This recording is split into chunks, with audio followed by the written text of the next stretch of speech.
गणनायकाय गणदैवताय गणाध्यक्षाय धीमहि गुणशरीराय गुणमण्डिताय गुणेशानाय धीमहि गुणातीताय गुणाधीशाय गुणप्रविष्टाय धीमहि एकदन्ताय वक्रतुण्डाय गौरीतनयाय धीमहि गजेशानाय भालचन्द्राय श्रीगणेशाय धीमहि एकदन्ताय वक्रतुण्डाय गौरीतनयाय धीमहि गजेशानाय भालचन्द्राय श्रीगणेशाय धीमहि।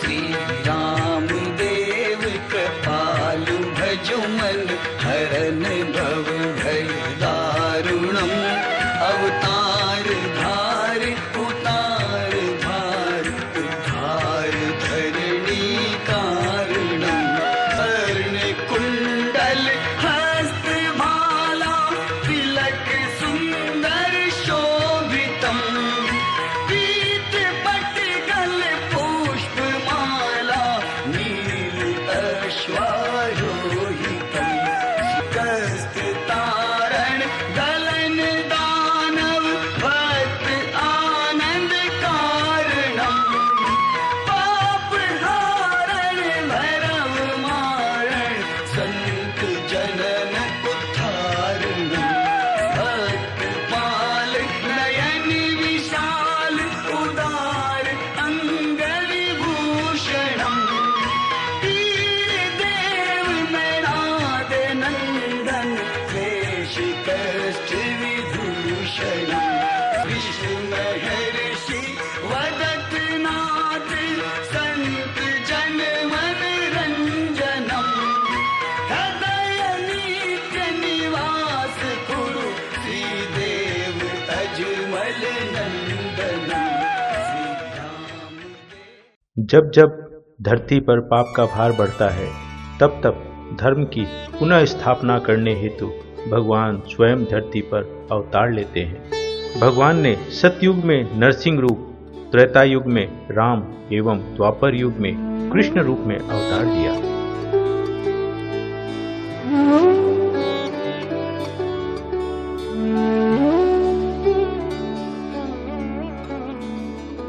कलयुग में भगवान श्री द्वारकानाथ ने बाबा रामदेव जी के रूप में जन कल्याण हेतु अवतार लिया। जैसा कि इतिहास में वर्णित है, द्वारकानाथ के परम भक्त पोकरण के राजा अजमाल जी एवं रानी मेणादे के कोई संतान नहीं थी। राजा अजमाल जी प्रभु की भक्ति में गौ सेवा, प्रजा एवं दीन दुखियों की सेवा में अपना समय व्यतीत करते। समय का चक्र घूमा और गांव वासियों द्वारा निसंतान होने का ताना सुनकर उनका मन विचलित हो उठा और प्रभु को अपना दुखड़ा सुनाने हेतु द्वारका नगरी जा पहुंचे। पर भगवान की ओर से कोई जवाब न पाकर क्रुद्ध होकर सार के बने लड्डू से भगवान की मूरत पर प्रहार कर दिया एवं निराश होकर मन में मिलन की अभिलाषा लिए क्षीर सागर में छलांग लगा दी। उनको वहां भगवान विष्णु के साक्षात दर्शन हुए एवं 2 पुत्र रत्नों की प्राप्ति का आशीर्वाद मिला। बड़े बीरमदेव और छोटे वे स्वयं रामदेव। विक्रम संवत 1409 में रानी ने एक पुत्र को जन्म दिया जिसका नाम बीरमदेव रखा गया। तत्पश्चात भाद्वा सुदी वार शनिवार को भगवान विष्णु अपने साक्षात अवतार स्वरूप बालक रामदेव के रूप में बीरमदेव जी के साथ उनके पालने में आकर विराजमान हो गए। ठीक उसी वक्त मंदिरों की घंटियां बजने लगी, शंखनाद होने लगे एवं महल के मुख्य द्वार से पालने तक कुमकुम भरे पद चिन्ह अंकित हो गए। माता मेणादे एवं अजमाल जी ने जब यह देखा तो मंत्रमुग्ध होकर भगवान विष्णु के वचनों को याद कर गुनगुना उठे। भगत के बस में है भगवान, भगत के बस में है भगवान। और इसी तरह बाबा श्री रामदेव जी का अवतार हुआ।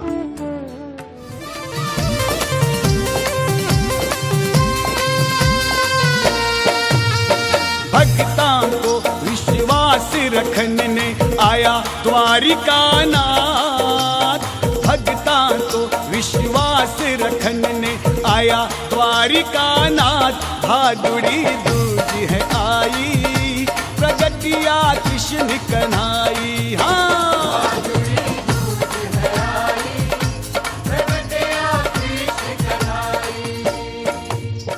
वचन दियो। जैसा कि कहावत है, पूत के पांव पालने में ही नजर आ जाते हैं। बालक रामदेव जी ने भी बचपन से ही चमत्कार दिखलाने शुरू कर दिए। उन्होंने सबसे पहला चमत्कार अपनी माता मैणा दे को दिखलाया। उनकी गोद से ही चूल्हे पर उफन रहे दूध को अपनी भुजा बढ़ाकर नीचे उतार दिया। यह देख माता मैणा दे एवं वहां बैठी दासियां आश्चर्यचकित हो गई। बचपन में ही उन्होंने रूपा दर्जी को भी पर्चा दिखलाया। दर्जी ने लालच में आकर नए कपड़ों की बजाय पुराने कपड़ों का घोड़ा बनाकर उन्हें दिया। उस कपड़े के घोड़े पर बैठकर बाबा रामदेव जी ने उसे गगन में उड़ा दिया। उसी चमत्कार के दौरान बाबा के कहे अनुसार घोड़े का नाम लीलूरा रखा गया। बाबा के साथ आज भी लीलूरा पूजनीय है। बाल्य अवस्था में ही बाबा ने भैरव राक्षस के आतंक से मुक्ति दिलाई। उसके आतंक का अंत बाबा ने कैलाश टेकरी नामक गुफा में किया। यह गुफा मंदिर से 12 किलोमीटर की दूरी पर पोखरण के निकट स्थित है। आज भी रामदेव जी की पूजा के बाद भैरव राक्षस की गुफा का दर्शन करने का रिवाज है। कुंवर रामदेव जी राजघराने के होते हुए भी बिना किसी ऊंच नीच जात पात को मानते हुए सदा सभी की मदद करने को तत्पर रहते। उन्होंने समय समय पर कई चमत्कार दिखलाए जिन्हें पर्चा कहते हैं। अपने जीवन काल में उन्होंने अनेकों पर्चे दिखलाए, जिनमें से 24 पर्चे प्रमुख है, जैसे सेठ बोईताराम को पर्चा, मक्का से आए 5 पीरों को पर्चा, रत्ना रायका को पर्चा, रानी नेतलदे को पर्चा, बहन सुगना को पर्चा, लखी बंजारा को पर्चा, जाम्बोजी को पर्चा। पर्चे तो अनेक हैं, किन किन का वर्णन करें, आइए आगे बढ़ते हैं। करीबन 33 वर्ष की आयु में अवतारी पुरुष एवं जन जन की आस्था के प्रतीक बाबा रामदेव जी ने अपना शरीर त्यागने का निर्णय लिया एवं अपनी समाधि स्थल, अपनी कर्म भूमि रामदेवरा रूणीचा को ही चुना। बाबा ने यहाँ पर भादवा सुदी 11 विक्रम संवत 1442 को अपने हाथ में श्रीफल ले सभी बड़े बूढ़ों को प्रणाम करते हुए जीवित समाधि ले ली। समाधि लेते समय बाबा ने अपने भक्तों को शांति एवं प्रेम से रहने की सलाह देते हुए जीवन के उच्च आदर्शों से अवगत कराया एवं 24 फरमान सुनाए। प्रतिवर्ष उनके जन्मोत्सव भादवा सुदी दूज से भादवा सुदी 11 तक मेला भरता है। बाबा ने जिस स्थान पर समाधि ली उस स्थान पर बीकानेर के राजा गंगा सिंह जी ने सन 1939 में एक भव्य मंदिर का निर्माण करवाया। इस मंदिर में बाबा की समाधि के अलावा उनके परिवार वालों की एवं बाबा की मुंह बोली बहन डालीबाई की समाधि भी है। इसके अलावा डालीबाई का कंगना एवं राम झरोखा भी स्थित है। इस विशाल मंदिर की ऐतिहासिकता, पवित्रता और भव्यता देखते ही बनती है। देश में ऐसे अनूठे मंदिर कम ही हैं जो हिंदू और मुसलमान दोनों की आस्था के केंद्र बिंदु हैं। बाबा रामदेव जी का मंदिर इस दृष्टि से भी अनुपम है कि वहाँ बाबा की मूर्ति भी है और समाधि भी। भादवा सुदी मेले के दौरान सुदूर प्रदेशों से पैदल यात्री जत्थे के जत्थे हफ्ते पैदल चलकर बाबा की जय जयकार कर अथक परिश्रम और प्रयास से रूणीचा पहुंचते हैं।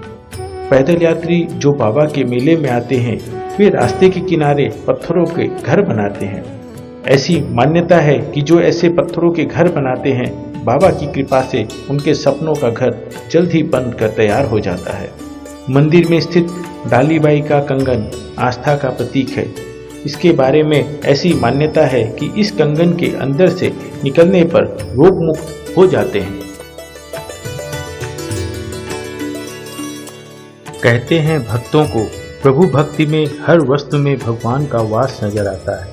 इसका साक्षात उदाहरण मंदिर में बाबा की कचहरी में रखा 600 साल पुराना नगारा है, जिसे हर आने वाला श्रद्धालु बजाकर बाबा को अपनी हाजिरी दर्ज करवाता है। घोड़लिया अर्थात घोड़ा, जो बाबा की सवारी स्वरूप पूजा जाता है। बाबा के भक्तजन पुत्र रत्न की प्राप्ति हेतु बाबा को कपड़े का घोड़ा बड़ी ही श्रद्धा से चढ़ाते हैं। रूनीचा में स्थित इस मंदिर के अलावा संपूर्ण भारत, पाकिस्तान एवं अन्य कई देश जैसे लंदन, केन्या आदि में भी बाबा के कई मंदिर हैं।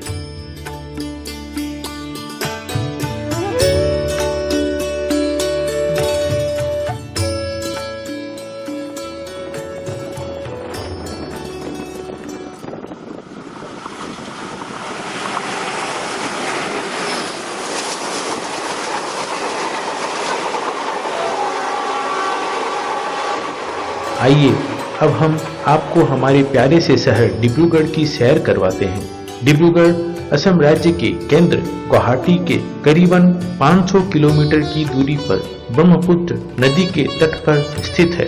हमारे इस शहर में कई प्राचीन इमारतें धरोहर के रूप में स्थित हैं। इनमें प्रमुख है असम मेडिकल कॉलेज, नाट्य मंदिर, फूल बागान, गांधी मूर्ति, डिस्ट्रिक्ट न्यायालय, डिब्रूगढ़ विश्वविद्यालय आदि। बताते हुए परम हर्ष हो रहा है कि इन धरोहरों में से एक बहुमूल्य एवं प्राचीन धरोहर हमारे थाना चारली स्थित बाबा श्री रामदेव जी का मंदिर भी है। हमारे शहर का यह मंदिर भी बाबा के प्राचीनतम एवं भक्तों के बीच सर्वाधिक मान्यता प्राप्त मंदिर है। जैसा कि हमने अपने बुजुर्गों से सुना है, इस मंदिर की स्थापना सन 1889 के आसपास बाबा के भक्त स्वर्गीय श्री मोहनलाल जी चौधरी द्वारा प्रतित भूमि पे हुई। प्रारंभ में इस मंदिर के गुंबज एवं दीवारें सुर्खे चूने से बनी हुई थी। धीरे धीरे जैसे जैसे भक्तों की आस्था बढ़ती गई, कुछ श्रद्धालु भक्तों के प्रयास से मंदिर का जीर्णोद्धार 5 सितंबर 1988 सोमवार को आरंभ हुआ एवं करीबन 1 वर्ष की अवधि पर यह पूर्ण रूप से नए रूप में तैयार हुआ। जीर्णोद्धार के उपरांत नवनिर्मित मंदिर की दीवारें, छत एवं गुंबज पूर्ण रूप से आरसीसी बनाए गए। परिक्रमा स्थल की 4 दीवारी पर लोहे की ग्रिल एवं कलक्सिबल गेट लगाए गए। मंदिर की दीवारें एवं फर्श के लिए मार्बल का उपयोग किया गया। बाबा की एवं हनुमान जी की मूर्तियां एवं शिवलिंग जयपुर राजस्थान से मंगवाई गई।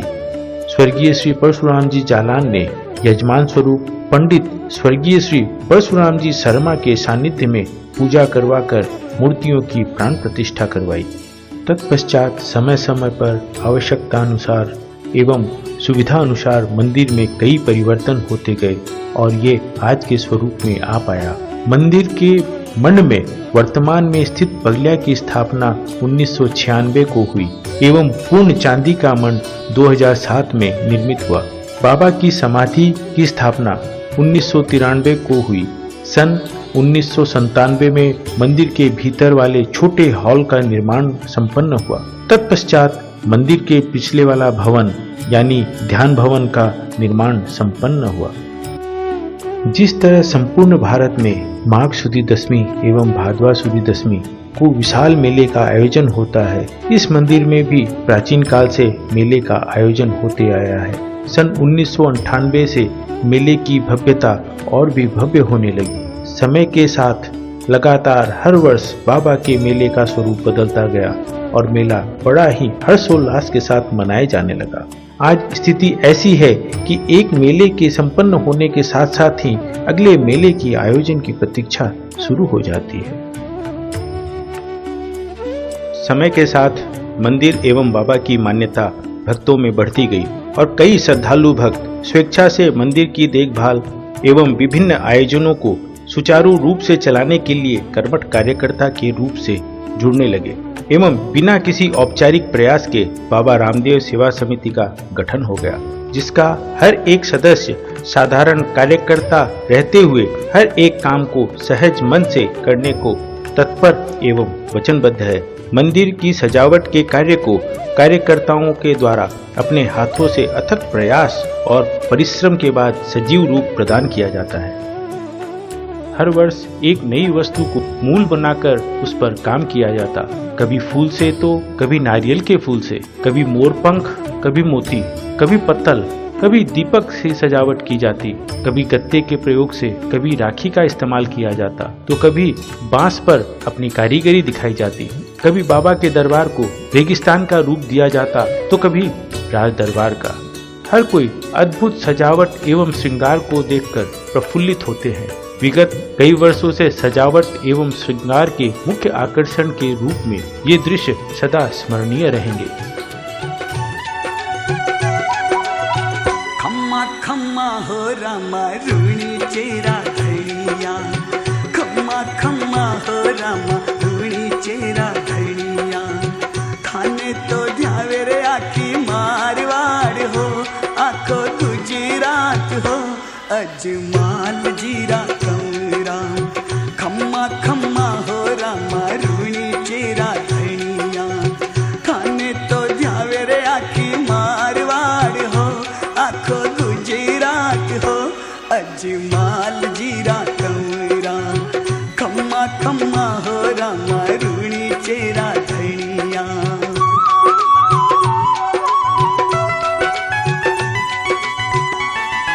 भादुड़ेरी दूज ने चमक्यो जी सितारो, पालनिया में झूलने आयो पालन हारो, द्वारका नाथ झूले पालनिया हो रामा, द्वारका नाथ झूले पालनिया, ओ जमाल जीरा कमरा, ओ खम्मा खम्मा हो रामा रुणी चेरा धनिया। बाबा के इस प्राचीन मंदिर की मान्यता सिर्फ शहर भर के भक्तों तक ही सीमित नहीं थी। एक समय ऐसा भी था कि पूरे पूर्वोत्तर में अन्य कोई मंदिर नहीं होने के कारण प्रांत के सभी कोने से भक्त इस मंदिर में आते थे। कई भक्त अपनी मान्यता पूरी होने पर पैदल चलकर या साइकिल सवार होकर या शोभा यात्रा के रूप में आने लगे। इसका स्वरूप हर साल बढ़ता ही गया, जो कि आज भी वर्तमान में जारी है। कई भक्त तो बाबा के दरबार में दंडवत करते हुए भी पहुंचते हैं। प्रारंभ में मेले के दौरान कुछ ही भक्त सम्मिलित होते थे एवं मेला सूक्ष्म रूप में ही मनाया जाता था। फिर धीरे धीरे भक्तों की भीड़ बढ़ती गई। आज स्थिति ऐसी है कि बाबा के दर्शन एवं पूजा अर्चना करने के लिए शहर एवं सुदूर प्रांतों से आए भक्त बड़े ही शांत एवं भक्तिपूर्ण वातावरण बनाते हुए मंदिर के बाहर ही दूर तक कतार में खड़े होकर अपनी बारी आने की प्रतीक्षा करते नजर आते हैं। बाबा के प्रति भक्तों की आस्था यूं ही नहीं बढ़ी, बल्कि जिस भी भक्त ने बाबा को सच्चे मन से याद किया, बाबा ने उसकी फरियाद सुनी और पूरी की। ऐसे कई अवसर सामने आए हैं जब बाबा ने अपने भक्तों को साक्षात पर्चा दिया। उनमें से कुछ का वर्णन हम आज यहाँ करना चाहेंगे। 1995 के मेले की बात है। मंदिर के बाहर गड्ढा खोदकर ध्वजा लगाने हेतु कोई मजदूर नहीं मिला था। तब कुछ भक्तों ने स्वयं ही प्रयास करना प्रारंभ किया, पर गड्ढा खोदना तो दूर, उनसे सड़क के पत्थर का नोक भी नहीं टूट पाई और सभी के हाथों में छाले पड़ गए। तभी न जाने एक इंसान कहां से आया और वहां इकट्ठे होने का कारण पूछा एवं स्वयं गड्ढे खोदने लगा और कुछ ही समय में गड्ढे खोदकर सारी ध्वजाएं लगवा दी। फिर सब भक्तों के साथ मिलकर चाय पी और अचानक न जाने कहां चला गया, जो कि भक्तों के आसपास के क्षेत्र में ढूंढने पर भी नहीं मिला। वो निश्चित रूप से स्वयं बाबा ही आकर भक्तों की मदद कर गए। इसके अलावा शहर के मशहूर डॉक्टर महेश्वरी जी को भी पर्चा मिला एवं मेले के दौरान आने वाले पैदल यात्रियों की सहायता करके भी बाबा ने साक्षात पर्चा दिया। जैसे जैसे बाबा की श्रद्धा बढ़ती गई, वैसे वैसे बाबा के मंदिरों की स्थापना भी पूर्वोत्तर के विभिन्न शहरों में होने लगी। मानो कि हमारे शहर के मंदिर ने एक वट वृक्ष का रूप धारण कर सब जगह अपनी शाखाएं फैला दी।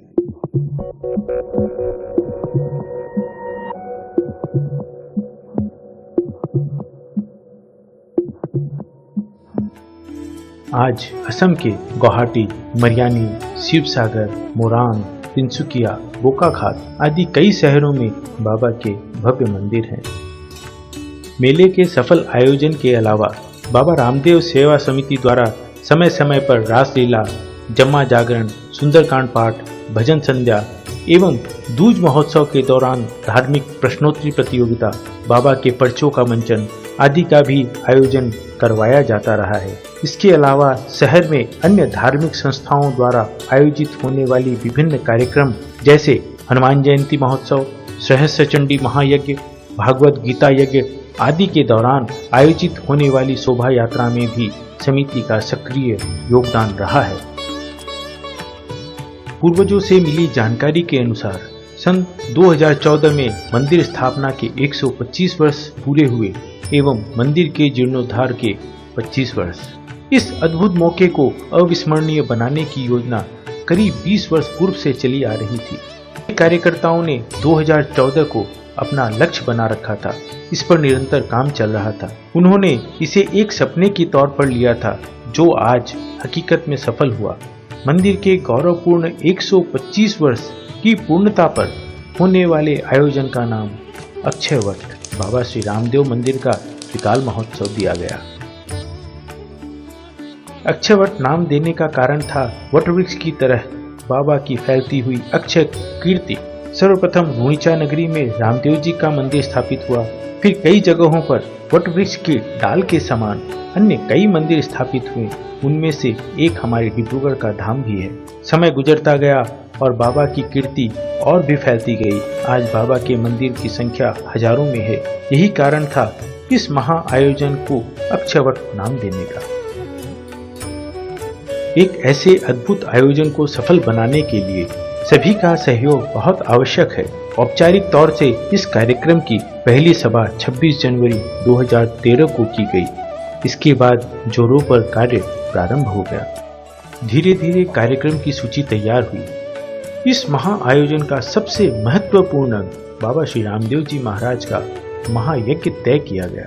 इस महायज्ञ को विधिवत संचालित करने के लिए फलौदी रूणीचा के आचार्यों को निमंत्रित करने का निश्चय किया गया। माघ शुदी दूज से माघ शुदी दशमी तक की अवधि निर्धारित की गई, यानी 1 से 9 फरवरी तक, जिसमें 1 से 6 फरवरी तक के कार्यक्रम हाई स्कूल फील्ड में तथा 7 से 9 तक के कार्यक्रम मंदिर प्रांगण में होना निश्चित हुआ। धीरे धीरे पूरे असम भर में अक्षय वट की लहर चलने लगी।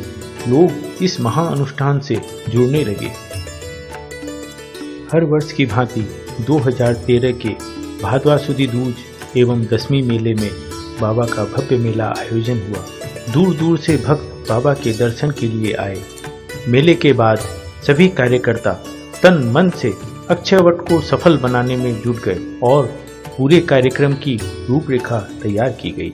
कार्यक्रम कुछ इस प्रकार थे। महायज्ञ 1 से 5 फरवरी 2014 तक, 1 फरवरी को कलश यात्रा एवं जम्मा जागरण, 2 फरवरी को भजन संध्या रफीक सागर द्वारा, 3 फरवरी को UV and body paint show एवं धमाल, 4 फरवरी को सौरव मधुकर द्वारा रामदेव जी का ब्यावला, 5 फरवरी को गणेश वंदना, बस चली बाबेरी, महाआरती, बाबा के जन्म पर पर्चा, लेजर लाइट शो एवं आतिशबाजी, 6 फरवरी को पूर्णाहुति एवं शोभा यात्रा, 7 फरवरी को सुंदरकांड पाठ, 8 फरवरी को भजन संध्या, 9 फरवरी को माघ शुदी दशमी मेला, धोक पूजा एवं अमृत भंडारा।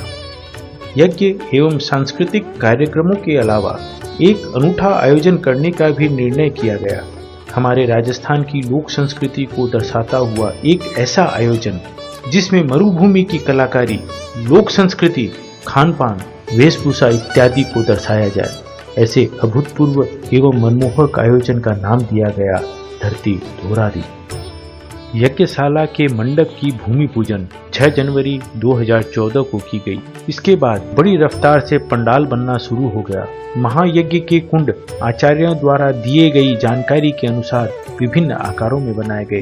पूरे डिब्रूगढ़ शहर में निशान वितरित किए गए एवं 1 से 5 फरवरी तक अपने प्रतिष्ठान के बाहर रोशनी करने के लिए दीपक भी वितरित किए गए। इस महा आयोजन के प्रचार हेतु सोशल नेटवर्किंग की भी काफी सहायता ली गई। देखते ही देखते 31 जनवरी 2014 आ ही गई और बाबा का दरबार पूरी तरह सजकर तैयार हो गया। पूरा मैदान बाबामय हो चुका था। आखिरकार वो दिन आ ही गया जिसका सपना 20 वर्ष पूर्व देखा गया था। प्रातःकाल मंदिर में बाबा का ध्वजारोहण हुआ। तत्पश्चात महायज्ञ के प्रमुख जजमान श्री ओम प्रकाश जी भूत के द्वारा कलशों की पूजा अर्चना की गई। दिए गए समय के अनुसार ठीक 9 बजे कलश यात्रा आरंभ हुई, जिसमें करीब 400 महिलाएं कलश लिए हुए थी और करीब 200 महिलाएं बाबा का निशान लिए हुए। इस कलश यात्रा की अगुवाई बाबा का ध्वज लिए आगे चल रहे मंदिर के पुजारी श्री विनोद जी शुक्ला ने की।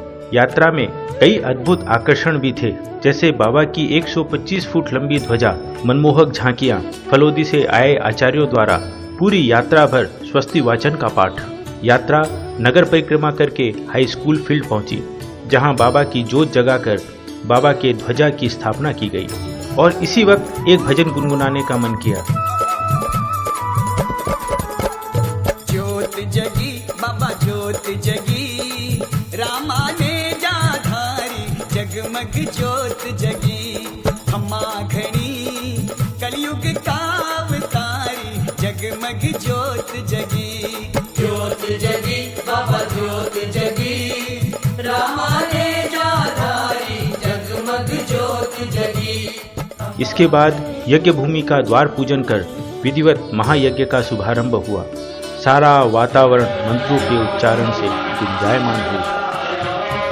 देखते ही देखते शाम ढल आई और नागपुर से पधारे पंडित राजेंद्र प्रसाद जी शर्मा द्वारा विशाल जम्मे जागरण का शुभारंभ हुआ। सभी भक्त मंत्रमुग्ध होकर देर रात्रि तक जम्मे जागरण का आनंद लेते रहे। इसी बीच लोक संस्कृति दर्शन धरती धोरारी का शुभारंभ हुआ। इस अनूठे आयोजन ने सबका मन मोह लिया। दूसरे दिन यानी 2 फरवरी को दिए गए समय के अनुसार प्रातः 8 बजे महायज्ञ प्रारंभ हुआ। भक्त भारी संख्या में आकर धर्मशाला में अपनी बारी का ओम रांग रामदेवाय नमः का जाप करते हुए इंतजार करते। बहुत ही सुचारू रूप से महायज्ञ का कार्यक्रम चलता रहा। दोपहर 3 बजे बाबा की आरती उतारकर यज्ञ को विश्राम दिया जाता।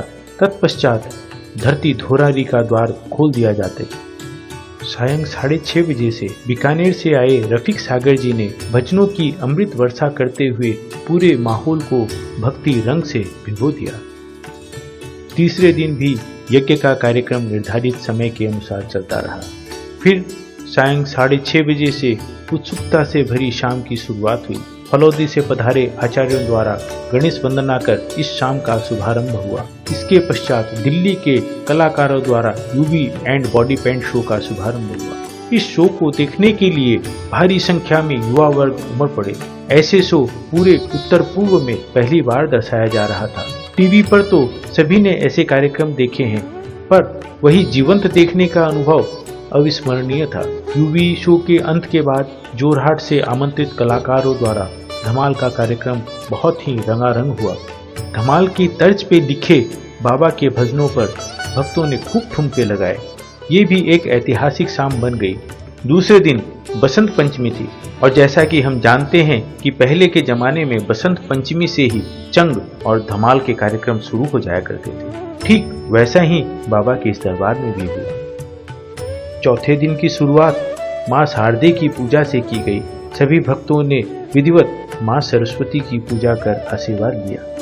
यज्ञ के नित्य क्रम के बाद सायं 6:30 बजे से कलकत्ता के सौरभ मधुकर द्वारा बाबा का नृत्य नाटिका सहित ब्यावला प्रस्तुत किया गया। ब्यावले ने भक्तों को मंत्रमुग्ध कर दिया। पूरा पंडाल भक्तों से खचाखच भरा हुआ था। उन्होंने मंदिर के 125 वर्ष पूर्ण होने पर एक अनोखा भजन भी प्रस्तुत किया, जिसने हर एक व्यक्ति के रोंगटे खड़े कर दिए। बड़े ही धूमधाम से चौथे दिन का कार्यक्रम भी समापन हुआ। अब आ गया 5वां दिन, जो कार्यक्रमों से भरपूर था।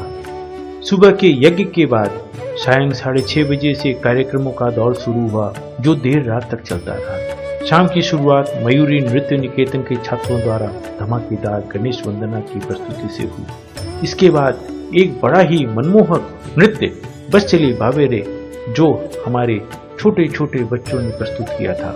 इसके उपरांत बाबा के जन्म पर आधारित नृत्य नाटिका पेश की गई, जिसमें स्थानीय बच्चों ने भाग लिया था। जन्म के वक्त पूरे पंडाल में पगलियां मन गए और शंखनाद नगारों की गूंज से पूरा माहौल भक्तिमय हो गया। ऐसा लगने लगा मानो बाबा साक्षात हमारे बीच मौजूद है। जन्म के तुरंत बाद आचार्यों द्वारा बाबा की महाआरती उतारी गई। दर्शकों में भी दीपक वितरित किए गए, जिससे उन्होंने भी बाबा की आरती उतारकर आनंद लिया। पूरा फील्ड खचाखच भरा हुआ था। धरती धोरारी में प्रवेश पाने के लिए लोग उत्सुक हो रहे थे। इसी बीच बेंगलोर के लेजर टेक ग्रुप द्वारा लेजर एंड बीम शो का प्रदर्शन हुआ। बहुत ही मनमोहक अंदाज में लेजर लाइट के जरिए डिब्रूगढ़ स्थित मंदिर को स्क्रीन पर दर्शाया गया। सभी इसे देख आश्चर्यचकित रह गए। इसके बाद कई अन्य देवी देवताओं की लीलाएं लेजर लाइट के जरिए दिखाई गई। फिर बीम शो का भी प्रदर्शन किया गया। इसके बाद बरपेटा की आतिशबाजी का प्रदर्शन हुआ। यह भी बहुत ही मनमोहक था। पूरा डिब्रूगढ़ ऐसे कार्यक्रम के बाद बाबा मैं हो चुका था। सभी के मुख में एक ही शब्द था, बाबू भली करे। आतिशबाजी के बाद फील्ड के सांस्कृतिक कार्यक्रमों का समापन हो गया। सभी कार्यकर्ता बहुत ही खुश थे। सभी भक्त उन्हें ढेर सारी बधाइयाँ देते न थक रहे थे। पर हमारा तो यह मानना है, मेरा आपकी कृपा से सब काम हो रहा है।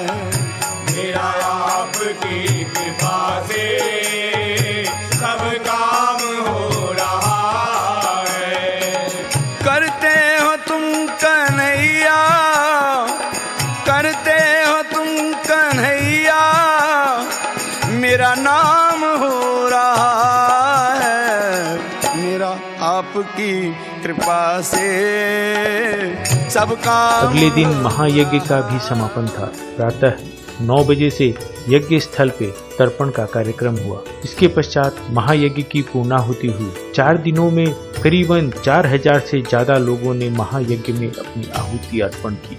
पूर्णाहुति के बाद अब बारी थी अपने मंदिर में वापस लौटने की। मनमोहक झांकियों के साथ बाबा की भव्य शोभा यात्रा निकाली गई। करीबन 250 महिलाएं बाबा को अर्पित किए जाने वाले 56 भोग के साथ शोभा यात्रा में सम्मिलित हुई।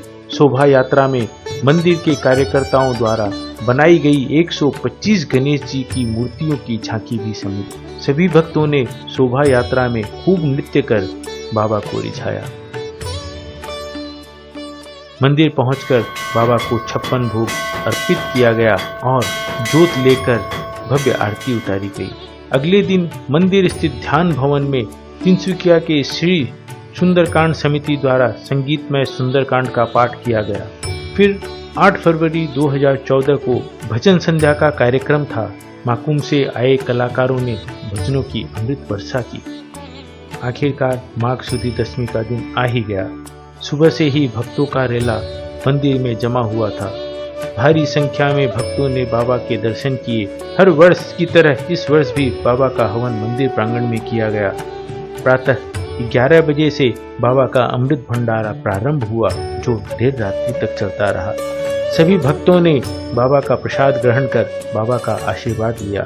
सायं 6 बजे से स्थानीय कलाकारों द्वारा बाबा के भजनों का कार्यक्रम संपन्न हुआ। एक स्वप्न जो 20 वर्ष पूर्व देखा गया था, वो आज सच हुआ। अक्षयवट सभी भक्तों के मानस पटल पर चिरस्मरणीय छवि अंकित कर गया। इस सफल आयोजन के बाद सभी कार्यकर्ता भावुक उठे और एक दूसरे से गले मिलकर बधाइयां दी। इतने बड़े कार्यक्रम में एवं इस संपूर्ण परिक्रमा में अवश्य ही कई त्रुटियां रही होंगी, जिनके लिए हम क्षमा प्रार्थी हैं। सभी समाज की सभी संस्थाओं ने एवं सभी वर्ग के लोगों ने बाबा रामदेव सेवा समिति का भरपूर सहयोग किया। प्रशासन, पुलिस प्रशासन एवं नगर पालिका ने भी अपना 100% सहयोग बनाए रखा, जिनका हम आभार व्यक्त करते हैं। सभी समाचार माध्यमों का भी हम तहे दिल से धन्यवाद करते हैं। सभी ने बाबा रामदेव सेवा समिति की व्यवस्था और अनुशासन को सराहा, पर व्यवस्था करने से अधिक व्यवस्था के तहत चलने वाले की भूमिका ज्यादा अहम होती है। अतः समिति से ज्यादा आप सभी उस प्रशंसा के पात्र हैं। प्रत्यक्ष या परोक्ष रूप से समिति को सहयोग करने वाले सभी व्यक्तियों को भी समिति धन्यवाद देती है। धन्यवाद ज्ञापन करना तो एक औपचारिकता भर होती है और धन्यवाद तो उनका किया जाता है जो पराये होते हैं, पर यहाँ हम सब तो अपने हैं, सब बाबा के हैं और बाबा सबका है। इसलिए सभी को बाबो भली करे, बाबो भली करे, बाबो भली करे।